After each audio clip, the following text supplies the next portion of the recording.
Hello dear student, आज मैं discuss करने जा रहा हूँ addressing modes of the 8085 micro processor.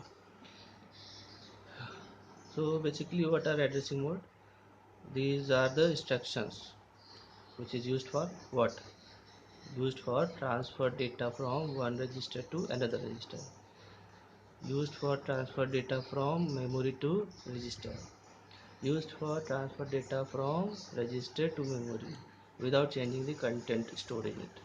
मतलब addressing modes are the instructions, ये इंस्ट्रक्शंस होते हैं जो ट्रांसफ़र जो डेटा को एक रजिस्टर से दूसरे रजिस्टर में ट्रांसफ़र करने के लिए यूज़ किए जाते हैं, या मेमोरी से रजिस्टर या register to memory without changing the content.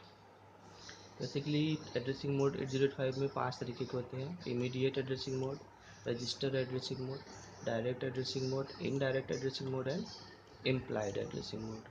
अब इसमें देखते हैं कि करके immediate addressing mode. Immediate addressing mode में हमारा 8 बिट या 16 बिट का डेटा होता है जो इस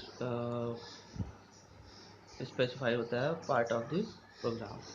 इसमें आई लेटर से हम समझ सकते हैं कि ये कौन सा एड्रेसिंग मोड है।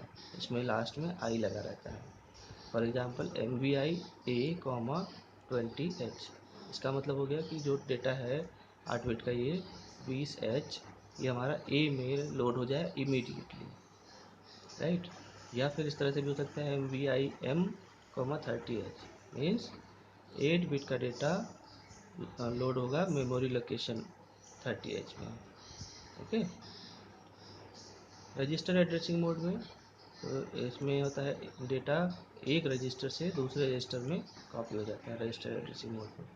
For example move A, B, मतलब B का जो डेटा है वो A रजिस्टर में स्टोर हो जाएगा, राइट। या फिर ऐड C, इसका मतलब हो गया जो भी कंटेंट है C का वो एक्यूमुलेटर में स्टोर हो जाएगा, और एक्यूमुलेटर के कंटेंट के साथ ऐड हो जाएगा, और जो रिज़ल्ट होगा वो एक्यूमुलेटर में ही स्टोर हो जाएगा। तो ये हो गया रजिस्टर एड्रेसिंग मोड। तीसरा है direct addressing mode. Direct addressing mode में जो भी डेटा होता है वो directly from given address to the register, तो डेटा इज कॉपी, मतलब जो भी डेटा है वो एक किसी एड्रेस से रजिस्टर में कॉपी हो जाता है। फॉर एग्जांपल LDA 2000H, मतलब जो भी 8 बिट का कंटेंट है, load 8 bit content of location 2000H into accumulator. इस 2000H वाले एड्रेस में जो भी डेटा होगा वो एक्यूमुलेटर में लोड हो जाएगा। ये होता है डायरेक्ट एड्रेसिंग मोड में। फिर आता है indirect addressing mode. Indirect addressing mode में data is transferred from one register to another by using address pointed by the register. मतलब डेटा हमारा होता है एक रजिस्टर से दूसरे रजिस्टर में कॉपी होता है, और वो एड्रेस होता है वो रजिस्टर में ही स्टोर होता है। For example move M, A, इसका मतलब हो गया कि it stores the content of accumulator. जो भी ए में जो डेटा है वो memory location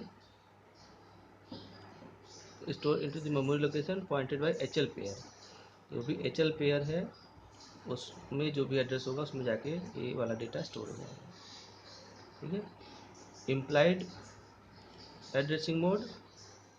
implied addressing mode में it does not require any operand, मतलब इसमें कोई ऑपरेंड की ज़रूरत नहीं होती है। डेटा जो भी होता है वो हमारे ऑफ कोड से ही समझ में आ जाता है। जैसे CMA का मतलब हो गया complement the content of accumulator, means accumulator का कॉम्प्लीमेंट हो जाएगा, जो भी एक्यूमुलेटर में स्टोर है वो कॉम्प्लीमेंट हो जाएगा। तो इसमें यहाँ पर हमने ये देखा कि कोई ऑपरेंड नहीं है, केवल ऑप कोड ही यूज़ किया गया है। तो इस तरह का जो भी हमारा एड्रेसिंग मोड था वो इम्प्लाइड एड्रेसिंग मोड कहलाता है। तो ये थे हमारे एड्रेसिंग मोड। इसमें आपको कोई डाउट हो तो आप मुझसे कमेंट सेक्शन में पूछ सकते हैं। Thank you.